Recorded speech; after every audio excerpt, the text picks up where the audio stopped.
tema que nos ocupa hoy es un tema muy importante, que son las alteraciones del sueño en la enfermedad de Parkinson. Esto corresponde, digamos, como bien he puesto aquí, a la otra cara del Parkinson, como es el sueño. El sueño es un trastorno no motor muy importante, frecuente y muy incapacitante en los enfermos de Parkinson. En cuanto al estadio premotor de la enfermedad, tenemos síntomas no motores más significativos, como son los problemas olfatorios, los trastornos del sueño REM, movimiento rápido de los ojos, estreñimiento y depresión. En este cuadro que pongo aquí, podemos ver una fase premotora en la que tenemos una olfacción reducida, un estreñimiento y un trastorno del sueño REM como sintomatología premotora. Posteriormente empieza la fase motora. Entonces, conforme avanza la enfermedad, empeoran los trastornos del sueño y progresan las alteraciones cognitivas y autonómicas en la enfermedad. Pueden aparecer o empeorar en situaciones de peor control motor, como bien he dicho.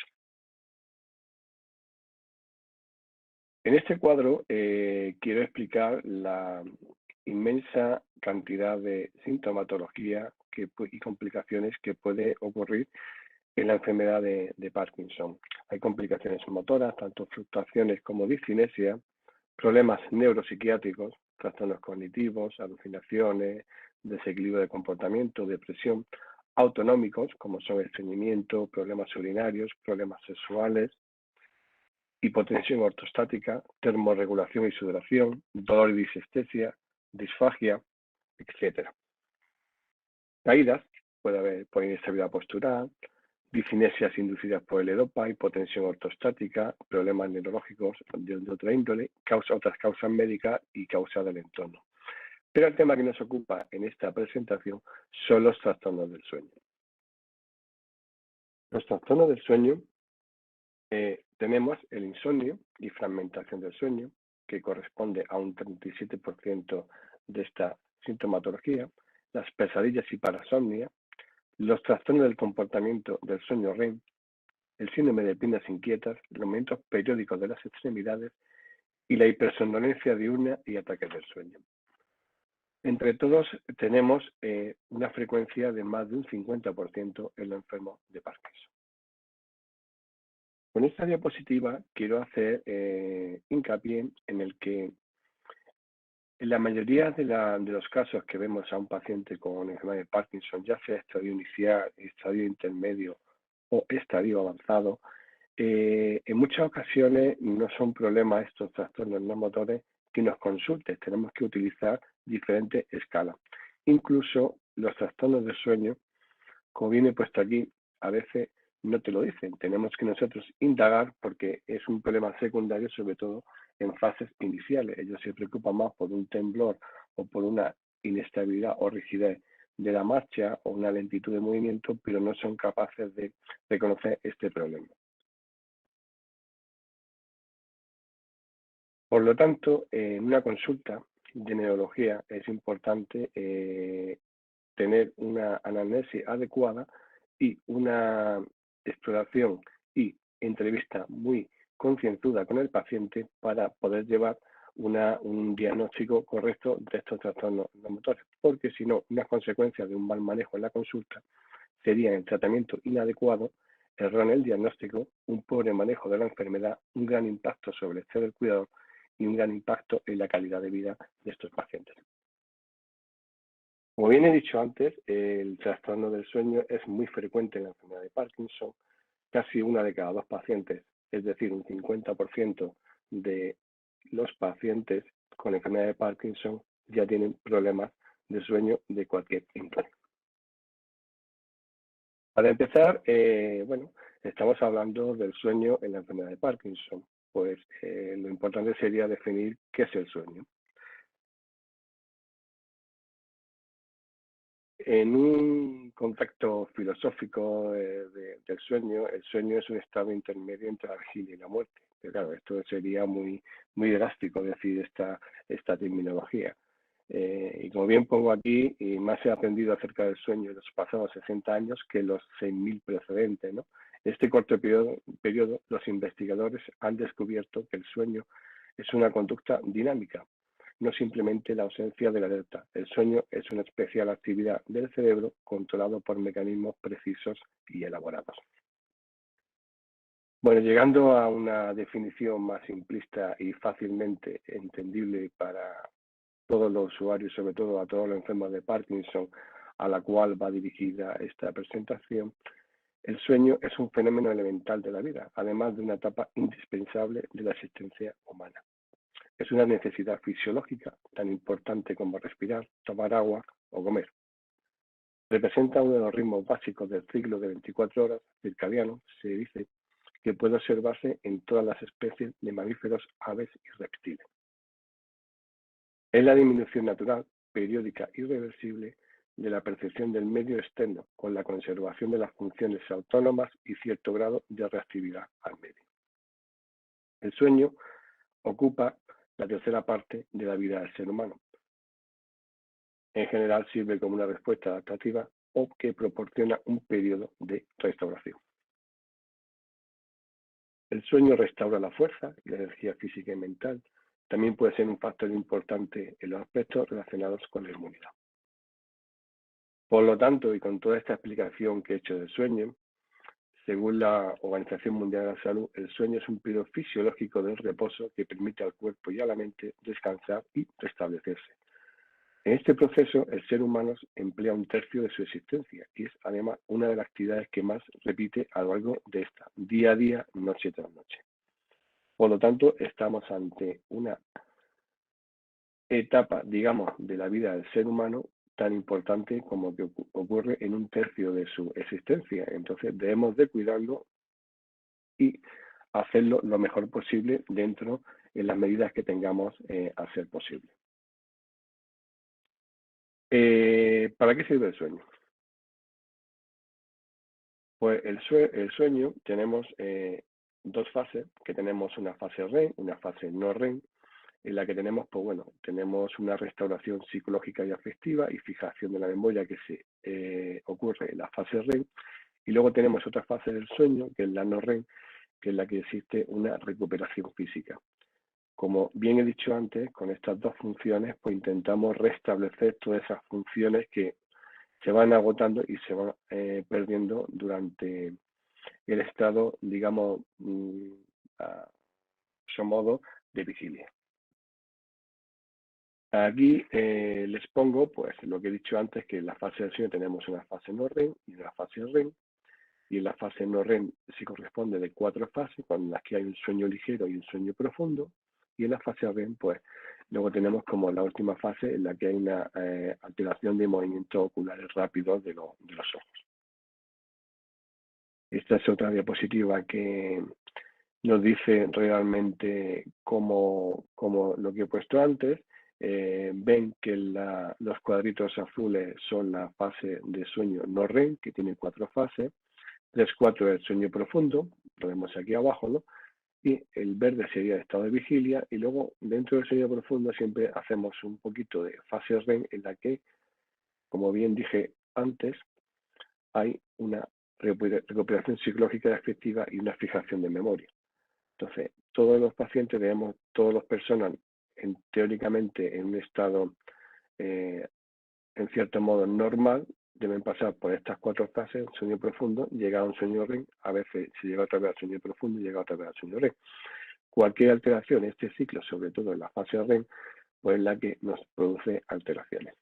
En la enfermedad de Parkinson es característica que en un elevado porcentaje puede haber un trastorno de conducta del sueño REM, que es esta fase roja, por lo cual podemos tener cierta actividad anormal.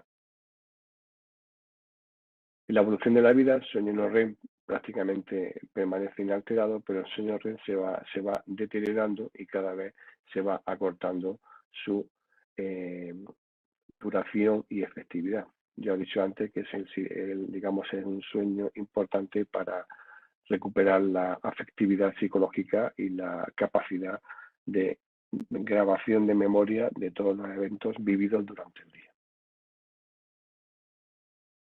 El sueño normal, un hombre joven, se entiende 40, 50 años, 60, una persona sana, sin ninguna enfermedad. El tiempo en quedarnos dormidos pues suele ser 5 o 10 minutos, aunque esto se va alargando conforme avanza la edad, independientemente de que tengamos alguna enfermedad en que se vea alterado. Hay 4 o 5 ciclos de sueño por noche, como los que os he dicho antes, no REM, 4 fases a REM. La duración de cada ciclo son 90 a 100 minutos. La restauración física en el primer tercio suele ocurrir en el primer tercio de la noche, que digamos es cuando se aparece el sueño profundo más importante. Extracción de memoria y restauración psicológica predomina en el último tercio de la noche. Los despertares son normales, pero deben ocupar menos del 5% de la noche. El no-REM ocupa el 75-80% de la noche. Este era el sueño profundo, pero no es el REM, que es el que suma el 20-25% de la noche, pero es de vital importancia, es en el cual pues tenemos los fenómenos de grabación de la memoria adquirida del día y recuperación de la memoria afectiva. En cuanto a las necesidades del sueño en una persona normal, pues siempre tenemos que estar en cuenta que hay un ritmo sueño-vigilia. Quiero decir unas generalidades en cuanto a ritmo sueño-vigilia. El reloj natural del organismo sigue un ciclo de 24 horas. Existen unos factores externos como son el ciclo de luz-oscuridad, rutinas cotidianas, periodos de alimentación, etcétera, que incorporan a las personas al reloj pues, este ciclo circadiano de 24 horas. El sueño se ve influenciado por los ritmos biológicos. En 24 horas los adultos duermen 1 o 2 veces, ritmo que no existe al momento de nacer. Esto se va desarrollando a lo largo de los 2 primeros años de vida. Pues, es evidente que conforme una persona se va haciendo más mayor, su cerebro se va involucionando, independientemente de que sea enfermo o no sea enfermo, y esta alteración se va acortando. Con las enfermedades degenerativas, en este caso Parkinson, pero fundamentalmente en el Alzheimer, se va regresando a un cerebro más inmaduro y en el cual pues los ritmos circadianos se van acortando. La regulación del sueño pues se debe a numerosos cambios estructurales y neuropatológicos que ocurren en el cerebro y fundamentalmente por la pérdida de células dopaminérgicas, pérdida de células serotoninérgicas y pérdida de células noradrenérgicas. Estas 3 neurotransmisores pues, hacen que el sueño lo tengamos alterado en los enfermos de Parkinson. Es la representación de todos los núcleos del cerebro donde se producen estos neurotransmisores. Y aquí he puesto una representación de principales neurotransmisores que se ven alterados en la enfermedad de Parkinson y su consecuencia por verse dicha alteración, ¿no? La alteración de la serotonina, si se evita su síntesis, pues se reduce el sueño. Entonces puede haber fármacos que antidepresivos que inhiben la recaptación de serotonina, pero pueden producir insomnio. La noradrenalina produce hipersomnia. La dopamina eleva la vigilia, que es fundamental. Ya sabéis que en la enfermedad de Parkinson la principal neurotransmisor alterado es la dopamina. El tratamiento de las enfermedades de Parkinson se basa en la reposición de esa depleción de dopamina, bien por levodopa, bien por agonista dopaminérgico o estimulante de la síntesis de dopamina. Por lo tanto, durante el día, ese aumento de levodopa nos hará que tengamos más situación de vigilia. Por esto, siempre he de decir que durante las fases iniciales, fase intermedia de la enfermedad, la levodopa, a ser posible, se debe de evitar de manera nocturna, ya que esos picos de dopamina puede inducir alteración del sueño, como estado de vigilia excesiva durante la noche, que es lo que no queremos hacer. Lo que ocurre es que en cada situación el tema es independiente y por lo tanto, el tratamiento debe ser individualizado. Hay situaciones en las que se requiere de una reposición de dopamina durante la noche y esto no es del todo así, pero Como regla general, la dopamina se debe dar durante el día y de noche lo que se debe dar son sustancias o un sueño que sea fisiológico sin tener excesivamente dopamina a nivel sanguíneo y por ende a nivel cerebral. La acetilcolina, sobre todo alterada en los cuadros depresivos, también produce alteración del sueño, pero también está implicada en los trastornos de memoria. La adenosina, la cafeína la bloquea y por lo tanto altera el sueño. Por eso las bebidas estimulantes, como son la cafeína y otros derivados de similitud de efecto de acción, pues tenemos que tener precaución a la hora de ponerlos en un enfermo de Parkinson. Los antihistamínicos, muy frecuentemente usados para los episodios de urticaria, picores y demás reacciones alérgicas, también son eficaces para el tratamiento del sueño en la enfermedad de Parkinson. Lo que ocurre es que tienen un efecto tolerancia. Eso quiere decir que cada vez nos acostumbramos más al efecto y luego dejan de hacer efecto. Y la melatonina es otro factor implicado, aunque siempre de muy tema controvertido, ya que se sabe que la melatonina ejerce muchas acciones, entre las cuales pues, interviene en el ciclo vigilia-sueño. Durante la noche parece ser que hay un aumento de melatonina de síntesis endógena y en las enfermedades de Parkinson pueden tener esta alteración alterada. Entonces no sería malo poner melatonina durante la noche, ya sea de producción sintética, o sea, es decir, tomada externamente, para regular esta melatonina que tenemos endógena. Lo que sí es importante es que la melatonina debería ser de liberación retardada. ¿Por qué? Porque lo que nos produce es una absorción brusca, la melatonina de fabricación, digamos, en liberación retardada, hace un pico en sangre y si nos tomamos una dosis probablemente a las 10, a las 11 o una hora antes de dormir o cuando vamos a dormir, a las 12 o 3 horas ese pico baja a nivel sanguíneo y nos podría producir un efecto contrario, como sería un estado de vigilia súbito, o sea, un despertar precoz. Por ello, la melatonina debe ser siempre suministrada de manera externa, siempre a la misma hora y fundamentalmente de liberación retardada. Como ya bien he dicho antes, volviendo a estas alteraciones del sueño, ya nos vienen muchas veces, sobre todo los trastornos del sueño REM, que era la quinta fase, que era movimiento rápido de los ojos, en el que hacemos fijación de memoria y recuperación funcional de los estados afectivos. A veces esta alteración puede venir no solo en fases más avanzadas, sino en estadios premotores, siendo una alteración muy inicial antes de que empiece la sintomatología motora, la enfermedad de Parkinson. Si la diapositiva ya la expuse al principio, en las que te dice que sobre todo estas alteraciones pueden producirse muy precozmente, ¿no?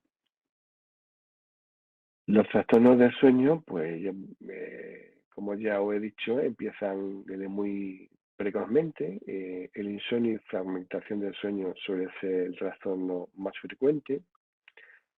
Suele ser idiopático, a veces eso quiere decir que empieza porque empieza, no tiene por qué tener ningún factor desencadenante, o secundario a toma de medicación que pueden producir estos insomnios, como bien he dicho antes, antidepresivos, de depresión, deterioro cognitivo y otros fármacos que te pueden inducir esto. Los despertares nocturnos son frecuentes, ¿no? Que son interrupciones frecuentes, duermen y despiertan cada 12 o 3 horas. Esta es una de las características más importantes y lo más frecuente en los trastornos del sueño del enfermo de Parkinson. Otro tema más importante y sobre todo por su implicación son los trastornos de conducta y del sueño REM. Son sueños vividos, pesadillas y parasomnias. En este momento, pues al inicio aumenta la intensidad de los sueños, sobre todo hay un contenido violento por ese según progresa la enfermedad de Parkinson, se pueden ver o vivir pesadillas, muertes de familiares, animales queridos, en los cuales, pues, más que incomodidad para el enfermo de Parkinson cuando le pasa eso, sobre todo es para su acompañante, que está viendo como el paciente, su pareja, pues se está teniendo un despertar precoz con una alteración del sueño y sobre todo y fundamentalmente unos movimientos y unas pesadillas importantes que le hacen sentirse angustiado, ¿no? Las pesadillas posteriormente se empiezan a acompañar de terrores nocturnos, gritos, insultos, patadas, saltos, incluso puede llegar al sonambulismo, ¿no? Entonces digamos que son fases muy avanzadas o cuando el trastorno de conducta del sueño REM está muy agravado, ¿no? Por esto el sueño es muy importante en la enfermedad de Parkinson tanto para el paciente como para la pareja o el acompañante que está durmiendo con el paciente, porque le incapacita y le altera también su sueño. La alucinación y confusión nocturna puede ser otra manifestación del sueño de Parkinson. Pueden ser alucinaciones benignas, que son orgánicas. Puede haber un pensamiento paranoico, confusión o incluso tener un delirio verdadero que el paciente se cree lo que está viendo. Todo esto, pues cuando tenemos un paciente que presenta toda esta sintomatología, pues nos lleva secundariamente a que durante el día pues se encuentra dormido. Pues eso quiere decir una hipersomnolencia diurna que contribuye a un incremento de la fatiga diaria del paciente. Por lo tanto, un sueño no reparador, un sueño no correcto o un trastorno del sueño, una enfermedad de Parkinson, conlleva a que durante el día no podamos estar bien descansados y por tanto tener un estado de vigilia intermedio con su correspondiente y consecuente trastorno motor durante el día. Otra diapositiva que puede ser importante, que los desórdenes del sueño son más del 90% en los enfermos conforme va aumentando la evolución de la enfermedad y prácticamente casi el 100% de los enfermos según la evolución de la enfermedad presenta algún otro tipo de alteración del sueño. Así, a grosso modo, y para hacer a modo de conclusión y definición de todo lo que hemos estado exponiendo hasta ahora, la alteración del sueño y la enfermedad de Parkinson son frecuentes, aproximadamente hasta un 80% pueden tenerlo, aunque es decir que la población sana, hasta un 66%, o que no tenga la enfermedad de Parkinson, pueden tener algún tipo de alteración del sueño. Entonces el sueño, digamos que va innato a la naturaleza del ser humano. Conforme avanza la edad, se va alterando. Más aún cuando tienes una enfermedad degenerativa como la enfermedad de Parkinson. Parece ser que es más frecuente en mujeres, pero bueno, esto solamente son por estudios epidemiológicos. En la arquitectura del sueño, la arquitectura es como está conformado el sueño de la enfermedad de Parkinson, pues el sueño total es menor que una persona sana, la eficacia del sueño se encuentra reducida, existe mayor fragmentación, quiere decir que hay más periodos de desvelamiento entre comillas, ¿no? Entra de vigilia a sueño más frecuentemente, tarda más tiempo en dormirse. Ya hemos dicho que una persona joven tarda de 5 a 15 minutos en quedarse dormido. El 80% de los pacientes reportan pues 3 o 4 despertares por noche. Eso es, digamos, es la norma, ¿no? Y existe una relación de etapas 3 y 4 del sueño no REM, que es el sueño profundo. Entonces, cada vez dormimos menos profundamente y sobre todo el sueño REM, entonces por lo cual el sueño reparador se ve alterado. Existe este número incrementado de despertares nocturnos, como bien dije antes, justificaría la somnolencia diurna, la fragmentación del sueño estaría dada, en este caso, por eventos patológicos propios del sueño, trastornos respiratorios y piernas inquietas. La persistencia de los síntomas diurnos como la rigidez o la bradicinesia pues, pueden causar disconfort durante el sueño, ¿no? Esto quiere decir que, como bien he dicho antes, a veces el sueño se ve comprometido o es independiente de la enfermedad de Parkinson, pero a veces su alteración motora pues también nos puede incrementar este disconfort nocturno, como puede ser pues si tiene una persona que no se puede moverse hacia un lado, girar en la cama porque tiene mucha lentitud de movimiento, pues esto nos puede hacer que tengamos un problema de conciliación del sueño. En todos los pacientes estos que tienen alteraciones del sueño y ocasionadas por sus manifestaciones motoras, pues existe, pues como en todo, pues hay gente que está mejor por la mañana, peor por la mañana, y a veces pues no tienen variaciones circadianas. Esto sí es importante que recalcar, ¿no? Porque no existe relación entre los niveles de secreción de melatonina y la severidad de la enfermedad. Puede haber estudios en los que la melatonina no hay, sobre todo en estudios de investigación en los que hay bajo secreción de melatonina, por lo tanto lo normal sería reponer esa melatonina, pero la enfermedad puede ser independiente, nos ayudaría solamente a recuperar un poco ese efecto fisiológico circadiano que nos puede dar la melatonina y puede ayudar un poco a alcanzar una mejoría del sueño nocturno, pero no del todo, o sea, y esto nos lleva a explicar que la melatonina no sigue siendo el tratamiento de elección, pero sí ayuda mucho y como bien he dicho antes, la forma como bien le he explicado, melatonina retardada, ¿no? Que suele ser siempre tomada a la misma hora, que es la que realmente sería el tratamiento más adecuado si hay que indicar melatonina en este tipo de pacientes, ¿no?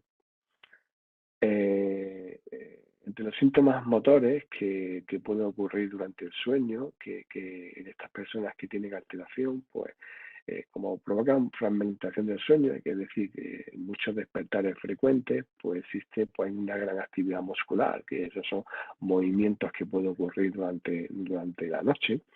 El temblor de reposo generalmente cede con el sueño, pero el temblor nocturno también se reduce esa amplitud. Pero un dato muy característico es que las piernas inquietas, que es una patología que puede ser muy incapacitante, es muy frecuente en la enfermedad de Parkinson, pero sin tener una relación clara establecida. El que un paciente tenga un síndrome de pierna inquieta, bueno, pues nos complica mucho más el tratamiento individualizado. Ya saben que el síndrome de pierna inquieta se trata con medicación dopaminérgica, pero como hay que ponerla nocturnamente, ponemos de manera nocturna al aparecer siempre en situación de reposo, y durante la noche es cuando tenemos la situación de reposo mayor, pues el tratamiento de síndrome de pierna inquieta en un paciente de Parkinson añadido, pues no es infrecuente, pero puede aparecer hasta en un 15 o un 30%. Nos implicaría que tenemos que poner medicamentos como son los agonistas de la dopamina con sus efectos secundarios que no podríamos tener. Entonces sería un problema más añadido. O sea, tenemos que tener un tratamiento individualizado y saber qué tipo de alteración. Si son piernas inquietas, pues saber de qué manera podemos solucionarlo de la manera más correcta posible. Las parasonias pues son frecuentes, como bien he dicho antes, ¿no? Son sueños vividos, alteración del contenido de los sueños, vocalizaciones nocturnas, alucinaciones nocturnas, sonambulismo, terrores nocturnos, crisis de pánico. Digamos que son situaciones pues muy angustiosas para el paciente, pero sobre todo para el acompañante. Estarían relacionados en muchas ocasiones por un exceso de actividad dopaminérgica. Normalmente este tipo de alteración viene porque tenemos digamos, entre comillas, un exceso, o no es que sea un exceso de la actividad de la dopamina o de los agonistas, de la medicación que se emplea en la enfermedad de Parkinson, sino el que deja de perder cierto efecto para estar alterado. Como yo siempre le digo a los pacientes, llega un momento en el que no porque aumentas mucho tu L-Dopa vas a encontrarte mejor, con movilidad mejor, porque puedes tener alterado otras zonas en las que ese exceso de dopamina, ya sea por L-Dopa o bien sea por agonista de la dopamina, nos produce este tipo de alteración, por lo cual el tratamiento sería reducir esta dosis o ajustar de manera individualizada este tratamiento dopaminérgico. Cambiando un poco de tema, los enfermos de Parkinson también pueden tener otros tipos de trastornos, como son trastornos respiratorios, ¿no? A veces tenemos que no duermen bien porque simplemente tienen una apnea obstructiva, ¿no? Y hasta en el 50% de estos pacientes producen un síndrome de apnea obstructiva, ¿no? Ya saben que esto es un problema de entrada respiratoria al pulmón, y el paciente pues no descansa porque se le cierra su vía aérea, ¿no? Hay tratamientos como son un aporte externo mediante una máquina de oxígeno para que el paciente pues, pueda estar dormido mejor, ¿no? Los mecanismos pues son muy diversos, ¿no? Y puede haber la rigidez de la pared muscular, disquinesia diafragmática y falta en el control autonómico y desorden en el mecanismo del control de respiración que pueden llevar a este trastorno respiratorio. Entonces, muchas veces no es porque tengamos que darle metilcetina o hipnóticos para dormir, que podemos estar ante un síndrome de apnea obstructiva del sueño y simplemente con un tratamiento adecuado con oxigenoterapia se puede realizar un control adecuado.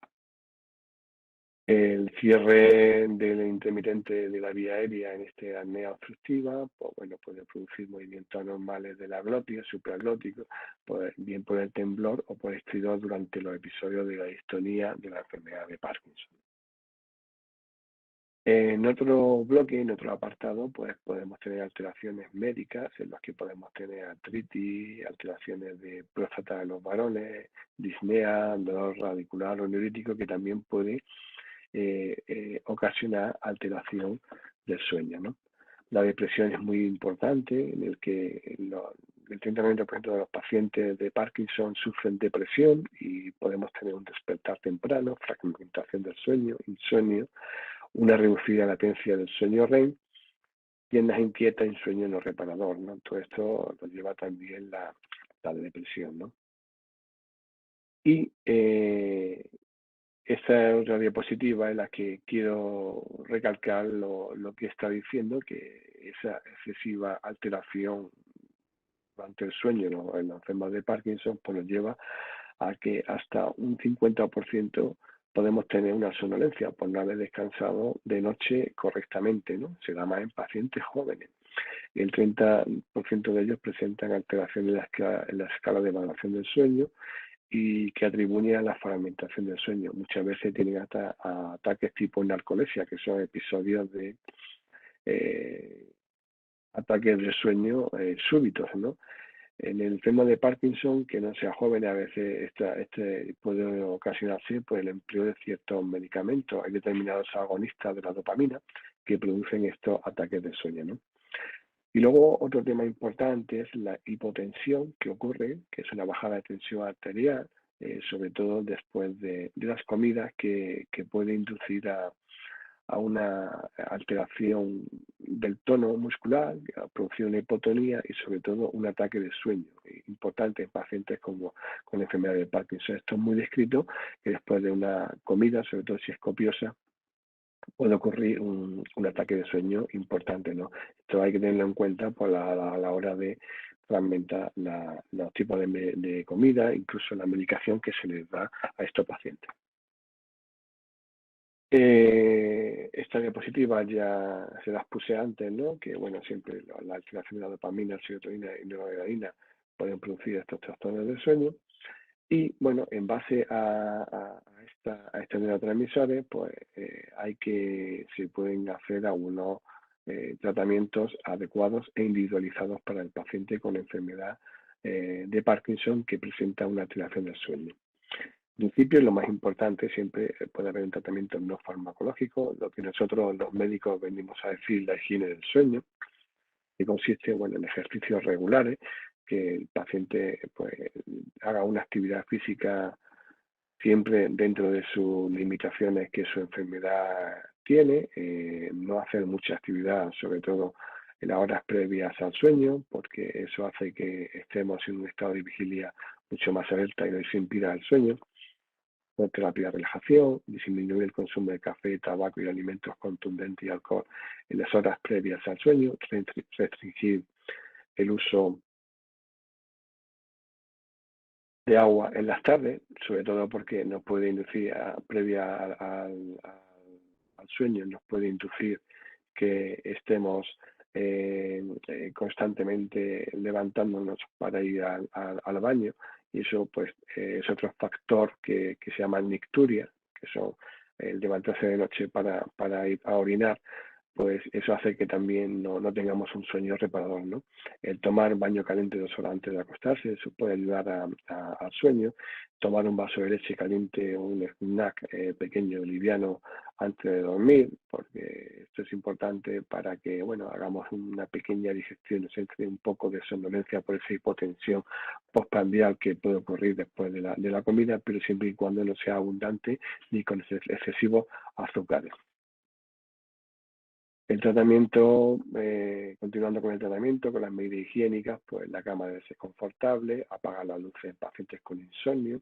El efecto de la luz es importante para mantener el estado de vigilia, o sea, una luz apagada o muy tenue eso nos induce el sueño, mantener la habitación ventilada y a temperatura adecuada, medicamentos nocturnos al alcance, pues para que no tengamos que levantarnos expresamente para ir a por ellos, terapia de restricción del sueño, pues tenemos que tener pues intentar dormir menos siestas, porque la siesta, sobre todo después del almuerzo, nos resta sueño, porque todo lo que se duerma una persona durante sus 24 horas es suma, o sea, si duerma 1 hora de día, 2 horas de tarde, pues ya has quitado el sueño nocturno, tenés una terapia de luz suave, todo esto son medidas higiénicas del sueño que nos ayudaría a mantener un sueño más confortable dentro de lo que buenamente se puede hacer sin terapia añadida farmacológica.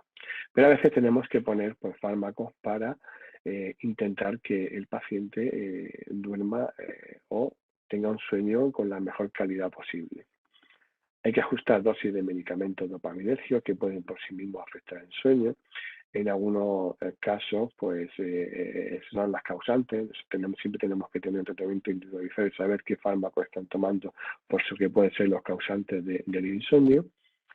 Las alucinaciones nocturnas y el delirio, a veces, ya dije antes, que pueden ser por exceso de actividad dopaminérgica, tenemos que regularla. Entonces, sobre todo en enfermedades de Parkinson más avanzadas y hay procesos intercurrentes médicos que pueden hacer que un paciente esté peor.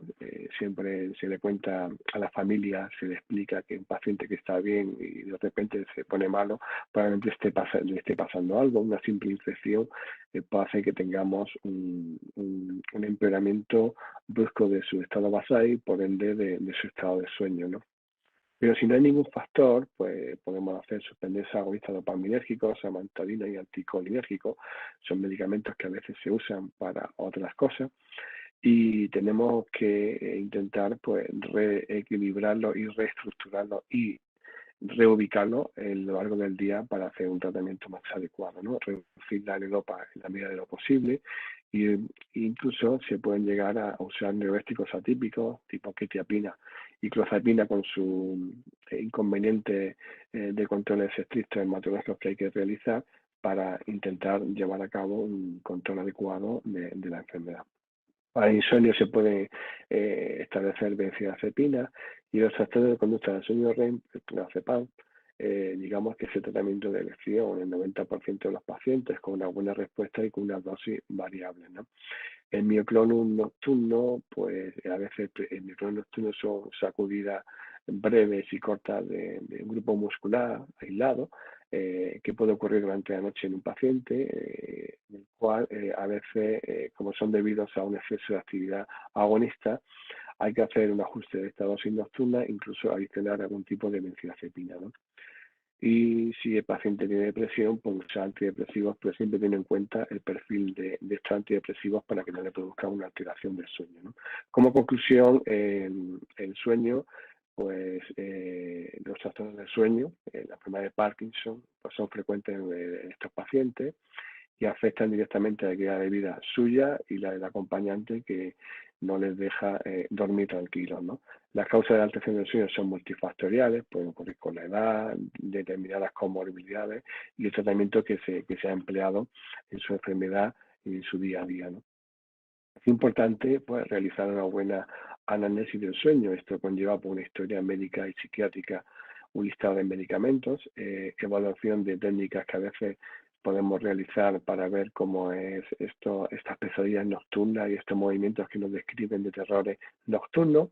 Los problemas médicos psiquiátricos consistentes deben ser tratados porque si son la causa, pues si podemos tratar esta causa, podemos mejorar mucho el sueño, ¿no? La dosis de los medicamentos dopaminérgicos debe ser ajustada y la medicación hipnótica específica para el sueño debe ser indicada por el médico de manera juiciosa. Eso quiere decir que vamos a ver si eso realmente le va a servir y no es por otra causa, y saber que estamos tomando que no le empeore otra situación. Y bueno, yo quiero ya despedirme. Yo trabajo en la unidad de trastorno de movimiento del Hospital Universitario Clínico San Cecilio, en el cual, bueno, aquí realizamos varias terapias para la enfermedad de Parkinson, y intentamos trabajar lo mejor posible para que el día a día del enfermo de Parkinson sea lo mejor posible.